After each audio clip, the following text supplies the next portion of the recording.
You're on a GLP-1. Your appetite is changing, your cravings quiet down, and food noise is finally fading. But now you're wondering, how do I manage my side effects? What do I eat to stay strong? How do I break through a plateau? Because reaching your weight loss goals can take more than meds. That's where Weight Watchers Med Plus comes in. The support designed to help you navigate what comes next. With trusted experts who guide you, food plans that work with your body, support to help manage side effects, plus access to GLP-1 medication. Weight Watchers Med Plus is designed to help you lose more weight. Watch it work. Get started today at WeightWatchers.com. All medical services are provided through our affiliated medical group, Weight Watchers Clinic. Medications require eligibility and prescription. Individual results may vary. See site for more details.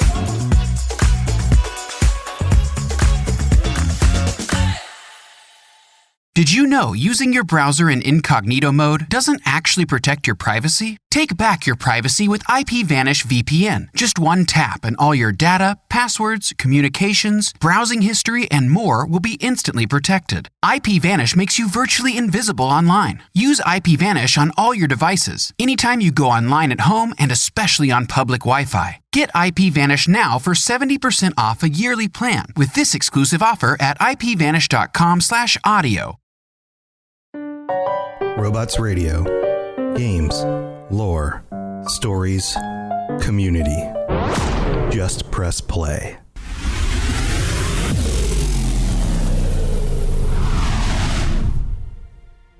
Welcome to the Fallout Lorecast, the podcast that explores the boundaries of our knowledge about the world of Fallout. I've noticed something about the way that we in the Fallout community seem to specifically remember certain things about the games more than other things about the games. And I think this is something that comes up from time to time when there's a new game release, when there's teaser trailers, or say the Fallout TV show coming out soon and we're getting screenshots and clips of some of the things that we are going to get to experience very soon. An example of this is one of the complaints that some people often say about Bethesda's involvement in the Fallout series. They will claim things like Bethesda doesn't take the series serious enough. And they'll use examples of some of the funny things, some of the silliness that happens in the Bethesda games. And I include that just the modern games in general. Everything from Fallout 3 to New Vegas to 4, even though New Vegas was Obsidian, and 76, and then, of course, the TV show. They complain that, well, the original games were more serious. These ones are silly.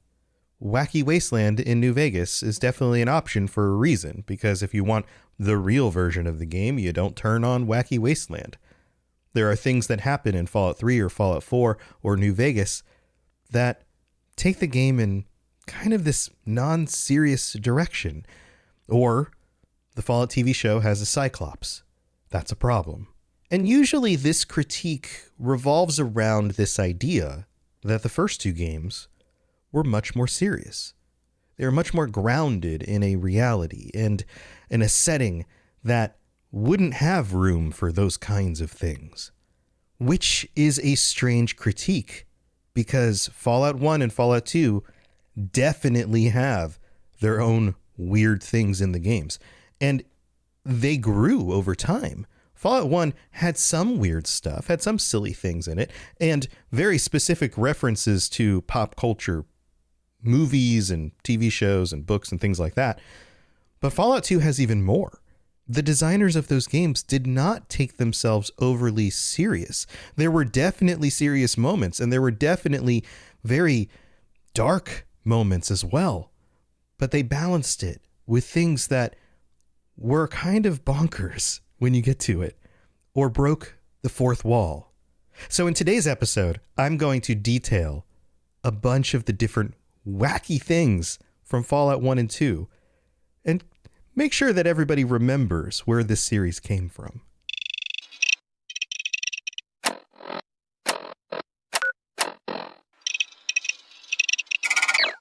So let's start with aliens. Everybody knows I love aliens in Fallout, and aliens are absolutely on the wackier side of things. They look like these conventional B-movie aliens, and they show up in Fallout 1. They show up in Fallout 2. You find broken down saucers, the alien spaceships. You find the alien blasters. Heck, even next to the saucer, you can find the bones of aliens who did not survive the crash. And what's so strange about the way these aliens look is that they look slightly different from the Zetans that we see in other places in the games. The Zetans tend to be tall. They still have these bulbous heads. They're kind of green. But the aliens and the bodies of the aliens that you find, at least the bones, seem much shorter. They have very, very large heads and very, very small bodies, which is kind of wacky. They're kind of funny little creatures. And sure, you could come across the scene and think, oh, well, this might be a dangerous thing.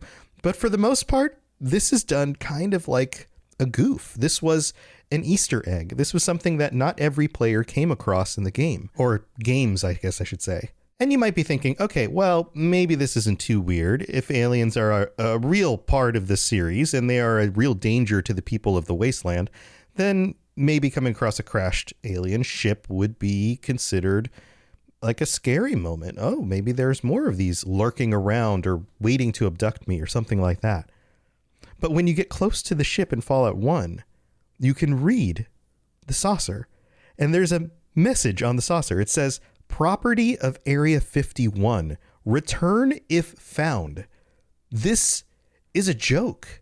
In the late 90s, this would have been a reference to something that was going around. People who were watching the X-Files were probably talking about Area 51 and this idea that, oh, there's this cover-up and they're dismantling alien vessels in order to turn them into, I don't know, supersonic jets and things that could avoid detection, all of that kind of stuff. And sure, maybe there's some truth still to that. We're still in the realm of, like, some people think that might be a real thing. But you have to believe that they wouldn't have actually printed on the ship that they were testing or whatever, property of Area 51, return if found. And it's also a little bit odd that there are the bones of actual aliens next to that vessel. Did they take back their ship that the government had taken from them and crashed on the way out of there? I mean, what is going on? Also, on top of this, is Area 51 still functional post-Great War, 100 years after the Great War, during the events of Fallout 1? If this was a crashed vessel from, say, the 1940s, then chances are the bones wouldn't still be there. They would have decayed. They would have been picked up by animals. They may have been covered by the sands of the desert. There's all sorts of things that could explain why they wouldn't be there anymore. But yet you come across them and everything looks like it's a fresh crash site. So what's going on with that? Well, I think the answer is that it's a joke.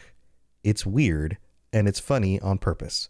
Another similar kind of thing that you can come across in Fallout 1 is a giant footprint, a 3-toed giant footprint of what looks like it could have been a dinosaur, a theropod, something like that.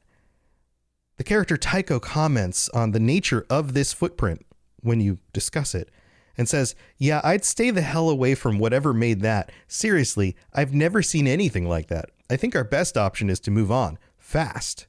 And this footprint is gigantic. You as a character can stand within the footprint and you could fit probably a dozen of your friends all in that footprint as well. And so you might be wondering, was this done as a joke? Is this something that actually references something in Fallout 1? Well, according to Timothy Kane, this was part of an earlier idea about time traveling and dinosaurs and these kinds of things going on in post-apocalyptic America. But those things never really worked their way into the game by the time the game was released. And so this was something that was designed, put in the game, and wasn't removed. They just left it in on purpose because it created this moment of, oh my God, what is that? What is out there? And they never followed up on it. So it became kind of this wacky moment rather than a plot point.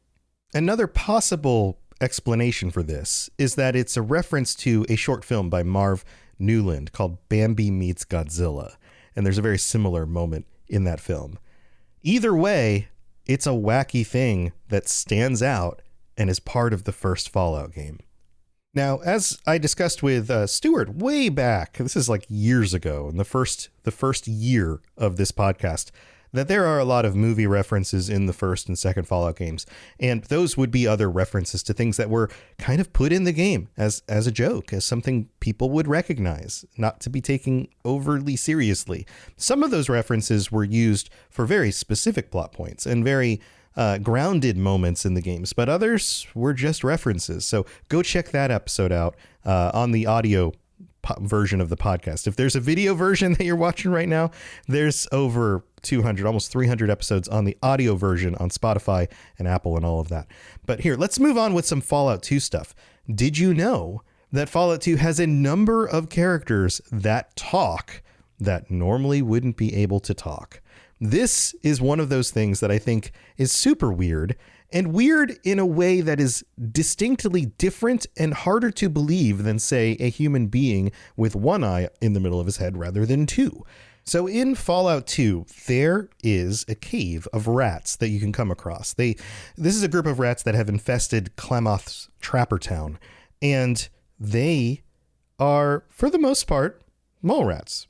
Just like any other mole rats you would come across, until you meet two individuals, King Rat, R-A'-A-T, and Brain, his brother. Both of these mole rats can talk. Brain is the smart one. He talks better than his brother, but both of them have the function of human speech and speak English. Now, this is explained by saying that each of these rats have enlarged brain cases. They are bigger than the other rats, and so therefore their brains are larger, and they are, I guess, smarter and capable of speech. This must have been some sort of mutation. King is spelled K-E-E-N-G-R-A'-A-T.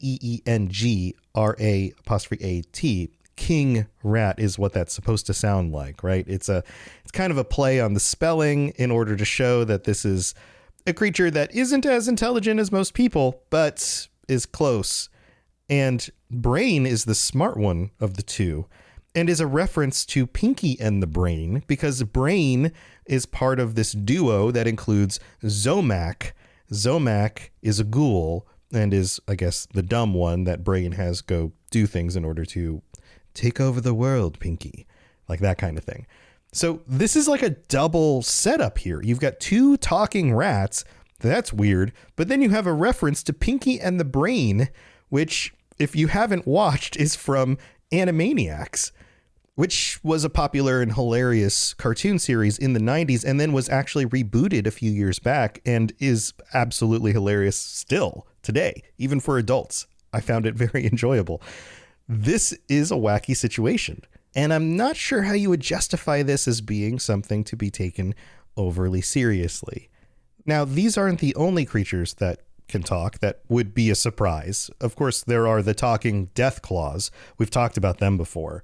They are generally referred to as the intelligent death claws. These are death claws that were experimented on by the Enclave in 2235.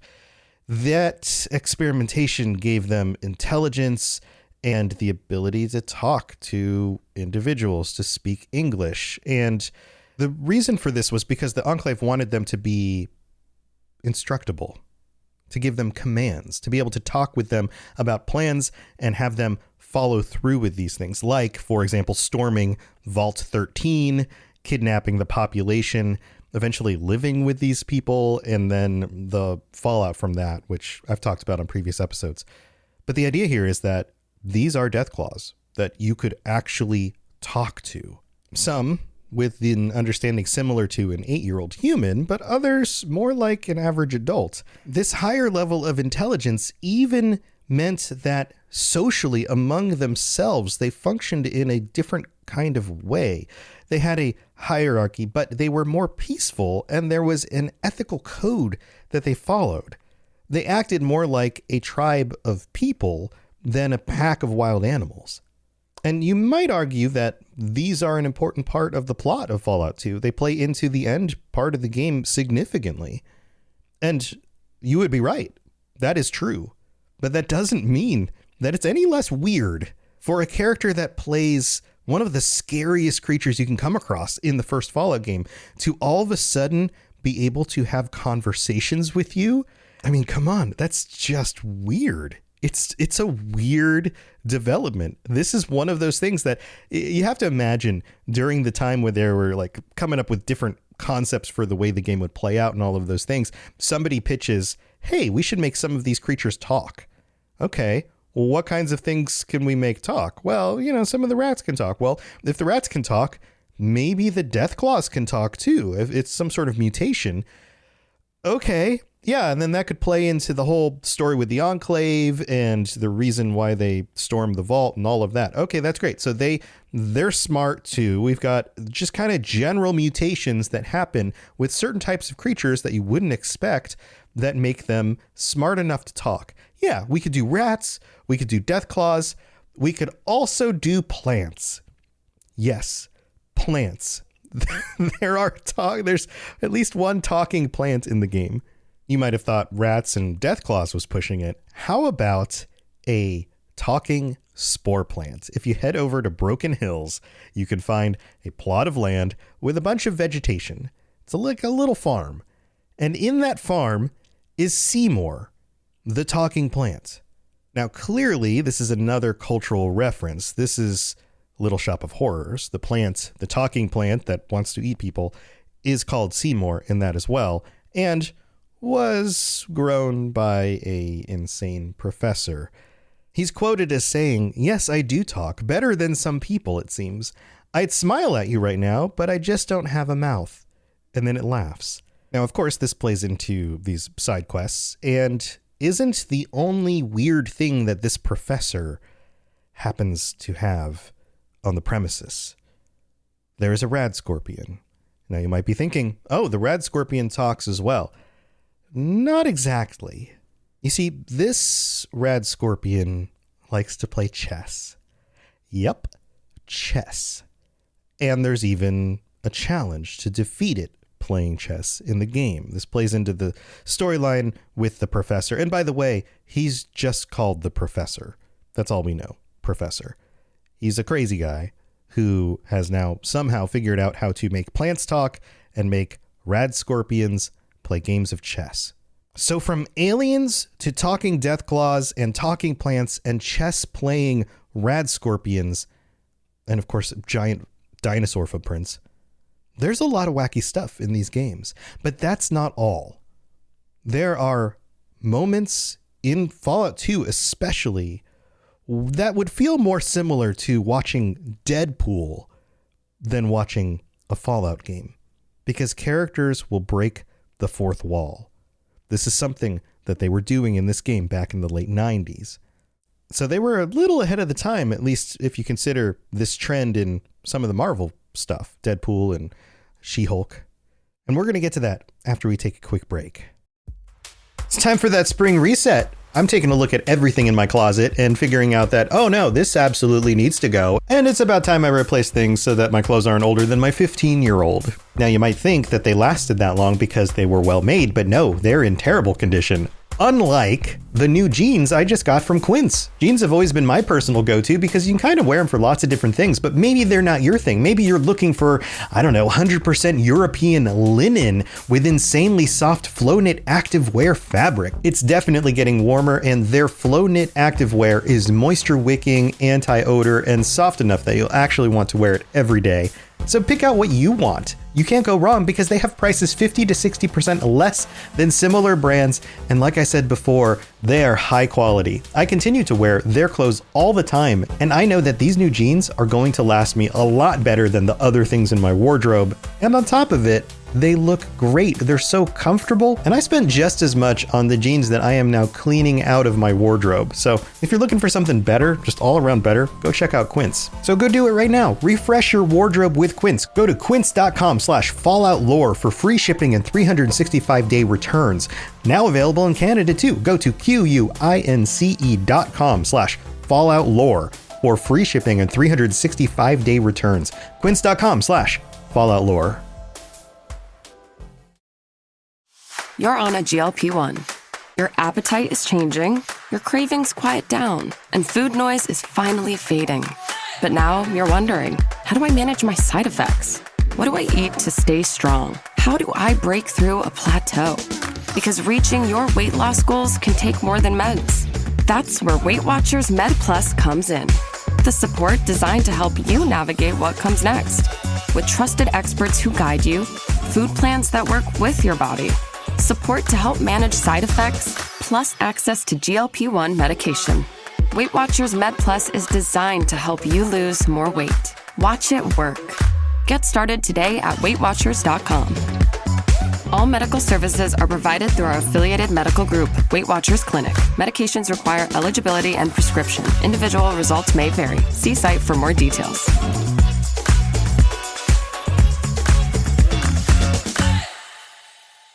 Hello there, old chap. Good to see another of General Atomic's finest, still eager to serve.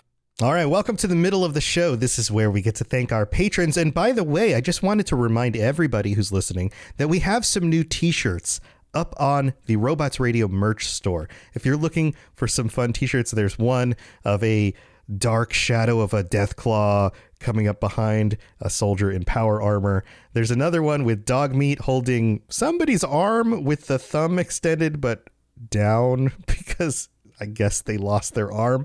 Go check them out. I'm excited about the way these look. I think they look awesome. Over at robotsradio.net, there's a little merch link on the top. It's easy to find. But this is where we get to thank our patrons, people who make this show possible. Thank you so much for your support over on patreon.com/FalloutLorecast. If you'd like to help support the show, if you want to get ad-free episodes, if you want to get t-shirts or stickers or join us in our patron chats every month, that's the place to do it. Head over to patreon.com/FalloutLorecast. Also, if you'd like to get your words on the show, then leave a 5-star review on Apple Podcast. I'll read out the reviews, all the words that you write in on a future episode. You can also rate the show on Spotify or share it with your friends, any of that stuff. And if you are new discovering this show because of the Fallout TV show coming out, then welcome. I'm glad that you're here. There's a lot of episodes, a lot of lore to go over, and this is an exciting universe. I think you'll enjoy it. All right, let's move on with the rest of the episode. If you have any questions about Nuka World, I'd be delighted to answer them. All right, so let's talk about breaking the fourth wall, because that, by definition, seems to be a wacky thing to do. A lot of people would say you don't do that in a game or a show or a movie unless it's very intentional, unless it's a goof that plays into the greater benefit of the movie. In fact, actors often avoid even just looking at the camera because it takes the viewer out of the scene. We're supposed to feel like we're watching something unfold, but we're not actually there. As soon as a character breaks the fourth wall, it's like they know we're there. They know they're in a game or in a movie and that we're watching them. It creates a completely different dynamic. Yet, Fallout 2 does this a lot. And there are a lot of instances of this. I'm actually drawing this list from the fandom.com site, and there's a lot here. So the most efficient way to get this into your brain from my brain is to just read through the list as quick as I can. So here we go. In the den, if the player character takes too long in delivering Smitty's meal to him, he will go and get his own meal. After this, within a conversation with him, the player character can break the fourth wall and ask for experience points anyway, and he will oblige. So you can say, like, basically, hey, this is a video game. Don't I get experience points? And he's like, all right. In New Reno, after the completion of the game, Bishop's men and Wright teenagers reference the yet-to-be released Fallout 3, hoping that they get to be a major character in the game. Sorry, that doesn't happen. You don't get to be main characters in those games. Once the Enclave is destroyed, Mordino's men reference their audition to be one of the major NPCs and that they only got a bit part and hope to not be typecast. Another reference to this idea that they tried out to be in this. When having a conversation about the Chosen One's sexual relations with Leslie Ann Bishop's daughter, Angela, the Chosen One mentions that equipping the condom is not as obvious as one would think, and it's a bit of designer humor. When conversing with the Corsican brothers after the completion of the game, the Chosen One can remark in regards to Pullout post-nuclear boogaloo, itself a reference to Fallout that they would or would not do the movie while mentioning the game itself. How referential is that? How self-referential to make a joke about Fallout in a Fallout game, right? Fourth wall breaking. When listening to the Shark Club comedian's horrible act, he will mention optional traits, jinxed, and critical failures. Again, referencing this idea that like you're in a game. After completing the game, the player character can converse with Father Tully, who will give them the Fallout 2 hint book, after which he will comment on how most players today do not finish games. After defeating the Enclave, new Reno prostitutes, fluffers, and right teenagers mention that the player should replay the game as a different kind of character. I love how self-aware that is, right? Like this idea of like, well, it's an RPG. Why don't you roll up a different character, see what that's like? When observing the right children's character model, it states that the female model's hair is conveniently chopped short as to reuse the male character model. When Marcus is introduced to the children, they will make fun of his fidget animation. Once the quest Stop the Enclave is completed, the right children will ask the Chosen One, "Are you going to delete us from your hard drive now that you finished the game?" While playing after the completion of the game, the right children will comment that, "I miss dog meat from Fallout 1. I love that. Think there's going to be a Fallout 3? I want to be the hero of that one. And that Fallout 2 was brought to you by the letter Z," which is like a Sesame Street reference. New Reno prostitutes also realize that they are just NPCs, but they are offended by the portrayal of women in New Reno and that they seem to be designed by some immature, sex-starved geek who lives in his parents' basement. This game came out in the late 90s. Already back then, that was a thing people had been talking about and had realized. After the completion of Stop the Enclave while being a female porn star, new Reno prostitutes will comment that the way the Chosen One acts, you'd think the Chosen One was a hero model instead of a porn star. Jagged Jimmy J remarks that he likes the player character and does not want them to be up the barter screen with its fuses and wires and all. How would a character in the game know what the screen of the game looks like? The junkies break the fourth wall multiple ways. When wasted and high, they will comment how even though Fallout 2 is not a 3D game, it should support their new 3D FX card. This is one of those early graphics cards that could do actual 3D rendering. At the time, this would have specifically been a Voodoo 2. When wasted and stoned after the destruction of the Enclave, they will comment on how they are just NPCs, their potential deletion from the hard drive, if they will exist after said deletion, and how the player should restart the game with a drug-biased character recommending the chem-reliant trait. When wearing power armor, they will remark that the player is in the wrong game and recommends a battle mech PC game. So many references there. When about to have sex with Lisa Ann Bishop, if the player character refuses to have sex with her without giving an excuse and she calls the guards, one of the lines they can end dialogue is by saying, "Fuck, I hate this game." This also appears within the conversation about using a condom when they have sexual relations with her daughter. While wearing power armor while talking to the white teenagers, they will remark that you look like you belong in a battle mech computer game. This is Fallout 2. Maybe you opened the wrong folder on your hard drive. So many references to that. Mech Warrior, I believe, back in the late 90s was one of the big popular games. Stuart Little will remark that he does not take offense to being called short and that everyone in the game seems to have the habit of making an instantaneous judgment on other NPCs based solely on their physical appearance. After hacking a terminal, Myron will boast that he has used the science skill successfully. How would you know you're in a game? Now, this is like halfway through the list, a little bit more than halfway through the list. There's a lot of these. So here, I'll keep going. We'll get through these because they're fun. When first meeting Miss Kitty at the Cat's Paw, there is dialogue to discuss Cat's Paw magazines. The player character can remark how irritating it was not knowing what the magazines were, and that examining it over and over only revealed the same message, and they would still get the same message even though it has been identified. Just like in a video game where you only get so much info when you look at a thing, it doesn't really open up the magazine. When talking to any of the Reno townsfolk while wearing a suit of power armor, they will imply that the player character, was on their way to a battle mech PC game and got lost. Same kind of joke, right?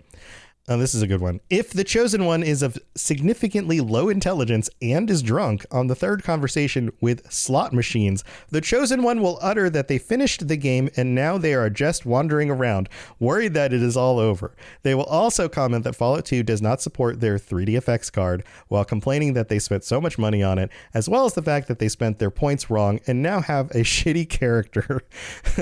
The whites and junkies may also question themselves after beating the game if they will live on, even if a player deletes, uninstalls Fallout 2 from their computer. In Vault City, Joanne Lynette says, "Do you like my little dreadlocks? I think Scott Rodenheiser has a strange sense of humor. I don't know what you intend to gain by clicking on me, but I won't tolerate it much longer, and perhaps you find clicking on me amusing. Perhaps you will find the correction center just as humorous." When talking to Phyllis in the Vault City Clinic, when asking to donate sperm, one will say to Phyllis after donating, "Oh well, I thought there weren't any children because this might be the European version of Fallout 2.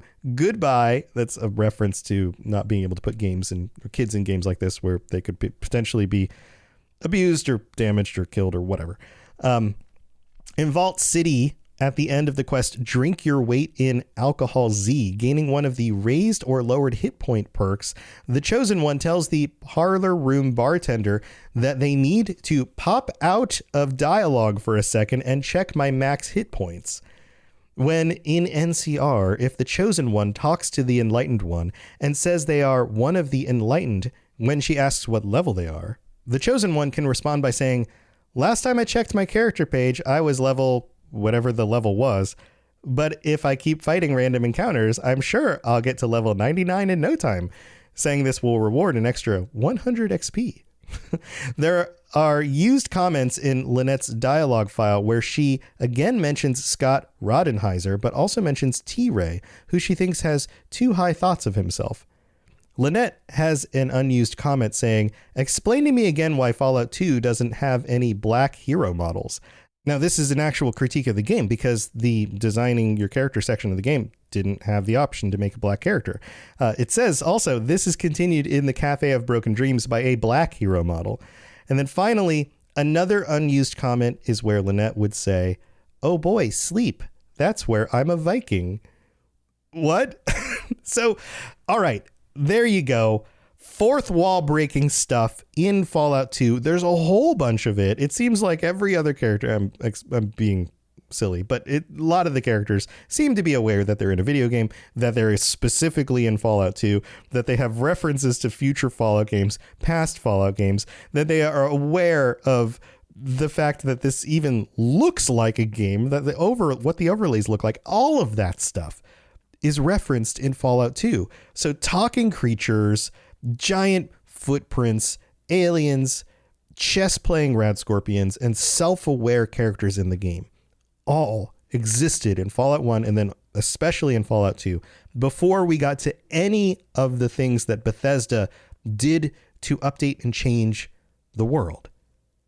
So, I guess this is all to say, the next time you come across something super weird and wacky in one of these games, remember that that's been there from the start.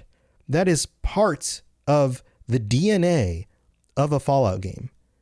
And if you come across something weird and wacky in the Fallout TV show, as strange as a talking plant or a chess-playing rad scorpion or a fourth wall breaking character, be aware that those things already exist. And if it's not weirder than those things, then just sit back and enjoy the ride, because this is what Fallout has been from the beginning. I hope you enjoyed that look back at some weird and wacky things from Fallout 1 and Fallout 2. I'll be back next week with another episode, and until then, make sure that, I guess, if you try to talk to a Deathclaw, that it's actually a talking Deathclaw, because if it's not, it's probably just going to bite off your head. I'll see you next time. To plug into everything else we're doing, check out robotsradio.net. Reach out to me on Twitter at robots_radio. Check out the Robots Radio Rocket Club, where you can join me and a bunch of our other creators creating your podcast, starting a new podcast, or helping your current podcast grow. There's more information about that on robotsradio.net as well. And you can always talk with us and the entire community, over 2,000 people on the Robots Radio Discord. Come join us. We'd love to chat with you. See you guys next time.